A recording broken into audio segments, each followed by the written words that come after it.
Well, welcome to this morning's press conference. The mayor is occupied this morning. He's attending the Lima Senior graduation exercises.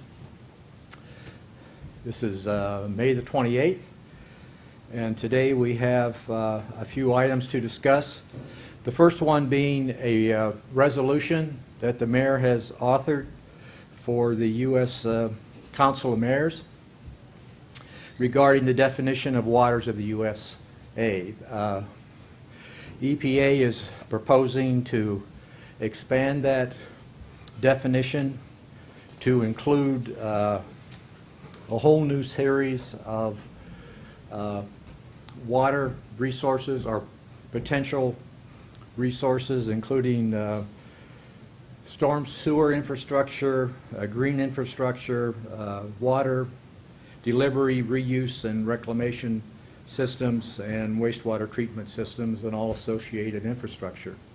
This expansion of EPA authority into those areas would result in a huge cost increase to city governments across the country. So this resolution will be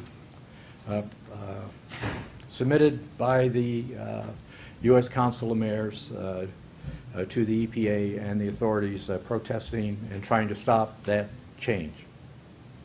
This morning we have 3 people to present for the news conference. First we'll start with Mr. Mike Caprella, who has an update. The mayor always makes me go last, but I'll go first, that's not a problem. Mike goes first so he can wake everybody up. That's right. They're already awake. I even brought visuals with me. So I don't think anybody cares, but I'm just here to announce a project that we started a couple of weeks ago for the utilities department. We started a $3 million construction project, which is to upgrade 24 of our critical sanitary sewer lift stations.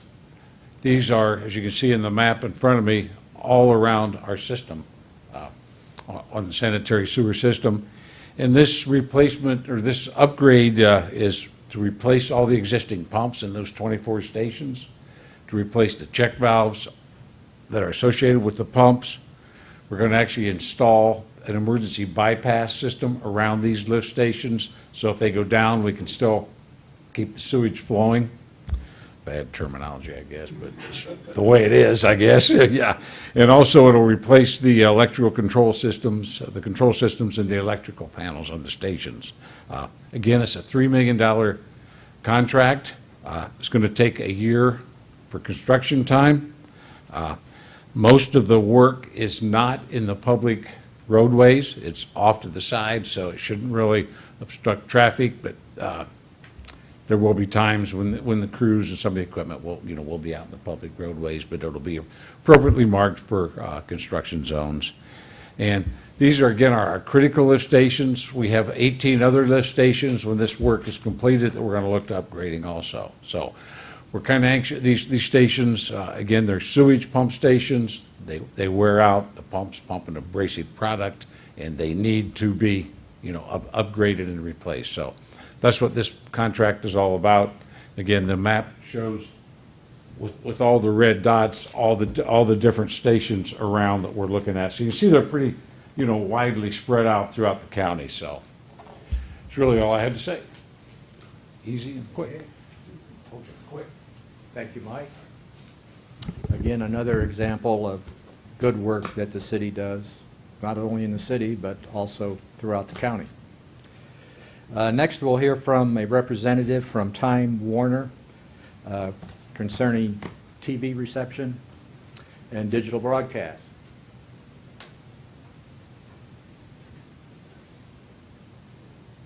Thank you. I'm Brian Young, Director of Government Relations for Time Warner Cable. Next month, Time Warner Cable will take another important step towards adding additional programming and improving internet speeds on our local cable system. We'll be reclaiming bandwidth by providing some existing programming in digital format only. Digital delivery is more efficient than analog, Digital delivery also provides better quality video and enhances our ability to provide advanced services, more HD channels, and faster internet speeds.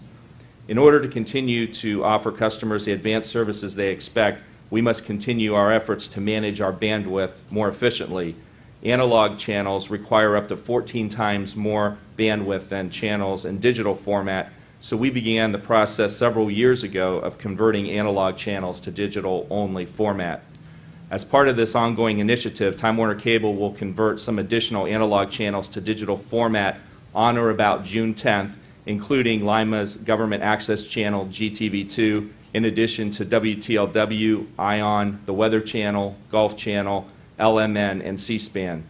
In their new digital format, Time Warner Cable will channel map these channels so that they will remain visible on their pre-existing channel numbers when accessed through a Time Warner Cable supplied digital set-top box, a digital adapter, or a retail cable card device. So for example, GTV2 will continue to be seen on Channel 2 with any type of digital equipment. The vast majority of our customers already have digital equipment, so this transition is going to be transparent to them. But for the limited number of customers without digital equipment, Time Warner Cable has a special equipment offer. Upon request, Time Warner Cable will offer digital adapters and remote controls in order that those customers may continue to have access to GTV2 and the other channels. Customers should contact Time Warner Cable either online, by phone, or out at our office on Elida Road by August 10th, 2014 to obtain these digital adapters and remote controls free of charge, and this will last through September 30th of 2015. Beginning in October 1st of 2015, each adapter will cost $1.50 per month. Just as is the case today, no customer is going to be required to subscribe to a higher tier of service in order to watch GTV2. If a customer is using another type of device to receive these digital channels, such as a television with a QAM or clear QAM tuner, they'll find Lima Government Access GTV2 on digital QAM channel 96-2 or 96.2, depending on the type of television you have. And it may be necessary for customers to rescan their QAM tuner to find the channel. Again, just remember that customers don't need to take any action if their televisions are already connected to a digital set-top box, if they've got a retail cable card device, or if their digital television has a QAM tuner. With this step, Time Warner Cable continues to move towards a higher quality digital-only experience, and delivering these channels in digital format is one way we continue to improve the quality of our service here in Lima. And I wanted to thank Mayor Berger for his help in publicizing this transition for all of our viewers of GTV2. Thanks. Thank you, Brian. Our final presenter this morning is Ms. Connie Dershem, who is going to discuss neighborhood cleanups.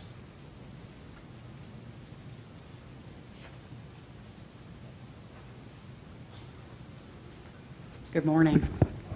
I'm here to update on citywide pride cleanups. The first 3 weeks have been completed, and this Saturday is the last week. So I want to let everybody know, make sure to get your trash together and get it out to the dumpsters this weekend. There will be 4 sites, one at Trinity United Methodist on Market Street, one at Lacknip Resource Center on Spring Street, one at Martin Luther King Park, and the final one at Meat City on East Kibbe Street. So far, during the cleanups, we've collected 551 tires, 11 cubic yards of brush, and right now the total's at 22.37 tons of trash, but there's 3 boxes yet that they haven't dumped, so I don't know what it'll actually be, but that's kind of where we're at right now. Thank you. Thank you, Connie. Again, that's a service that's available to everyone to clean up the old tires and things they may have around their properties. This is a time to take care of those issues.